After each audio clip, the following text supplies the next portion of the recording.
FERC just stopped asking how PJM vets big loads and started asking who runs PJM at all. If you're just catching up, PJM's AI load problem has already moved beyond forecast risk and into market design. The Market Monitor says data centers account for $6.3 billion, 38%, of the latest capacity auction charges. PJM's moving ahead with its CIFP LLA framework, while monitoring analytics keeps pushing generation-backed large loads or a separate backstop mechanism to cover them. This is the Data Center Daily. Today, FERC takes on PJM governance. We've also got OpenAI's $20 billion Georgia build and Ohio quietly scrapping a rule. Stick around. The receipts are ugly. Start with FERC and who actually controls the grid. We're staying on PJM Large Load Integration Plan. Follow the show, and you won't miss what comes next. From Layla Kearney at 95.7 KELO-FM. New York, July 23rd, Reuters. U.S. energy officials questioned PJM Interconnection's power structure on Thursday as regulators weigh reforms to the country's largest power grid, which faces the growing risk of blackouts as data center demand soars and little new electricity supply is added. FERC held a technical conference Thursday, and the focus went straight to PJM's governance. Should the Board of Managers be more independent of the utilities and power producers that vote on the rules? That's a different animal from the show cause orders we've been tracking. Those focused on how PJM vets large loads. Now FERC's asking who actually runs the grid buckling under them. Right. You've got a multi-layered vote where transmission owners and plant operators help set the rules, then the board rubber stamps them at the end. That's the accountability black hole the senators were poking at Monday, except now FERC's naming the target out loud. And it's not rhetorical anymore. PJM's got something like 12 gigawatts of large load in the queue on a grid serving 67 million people and the world's densest pile of data centers. Make the board more independent, and you're changing the body that decides what clears. So put the question there. The catch is, if FERC restructures PJM's governance, it also has to say who's accountable for the ratepayer bill that follows. We'll get to that dollar figure later this hour. Yeah, because a reformed board that still greenlights the same trend line is just the old rubber stamp with a fresh org chart. Marshall Benveniste writing in Construct Connect. OpenAI said it will invest $20 billion to launch Project Camellia in Effingham County, Georgia, making the site one of the largest AI infrastructure projects now moving toward development in the Southeast. The project's 3.2 gigawatt power requirement, to be delivered in phases from 2028 to 2032, points to a multi-year construction cycle tied as much to grid and utility work as to the data center buildings themselves. The Georgia numbers haven't changed since we led with them. 20 billion, 3.2 gigawatts into Effingham County, phased from 2028 through 2032. The new piece is the role OpenAI's taking on, lead designer and developer. At this scale, it's the first time OpenAI's building its own compute instead of leasing it, and it comes the same week the Journal put OpenAI's spending through 2030 at around $750 billion, up from $600 billion earlier this year. Lead designer and developer sounds great until you ask who eats the grid work. Georgia Power's handling the utility build-out for a 3.2 gigawatt ramp, and that ramp runs to 2032. I want this on the record. If OpenAI flexes load in the first hot August, who backstops the capacity Georgia Power already priced in? It's the same accountability fight FERC just opened around PJM, playing out in a different state. Here's Marin Holt at Magrid. Data centers accounted for $6.3 billion, or 38%, of the $16.4 billion in charges from PJM Interconnection's most recent capacity auction.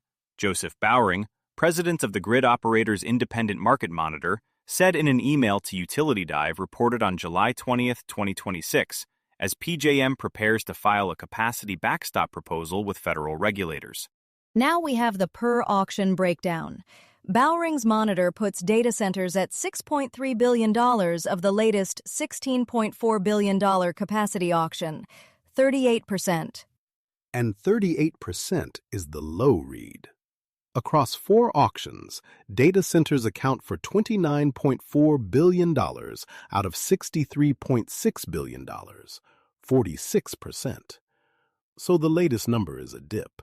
A dip, and one customer class is still eating almost half of what the whole region paid to keep the lights on. Tie that back to the FERC piece we just hit. Regulators questioning who actually runs PJM. If FERC reforms the board, does that $6.3 billion line bend? Or does a shiny new board rubber stamp it too? PJM's also filing a capacity backstop proposal. The stakeholder version calls for an auction covering roughly 6.8 gigawatts as soon as September, with a $555 per megawatt-day cost cap. A cap on the thing that already accounts for 46% of the bill. I'll believe in the cap when I see who's on the hook if it breaks. From Jess Huff at the Texas Tribune. A controversial data center project in East Texas is no longer moving forward after the company said it wouldn't be able to comply with Governor Greg Abbott's development standards.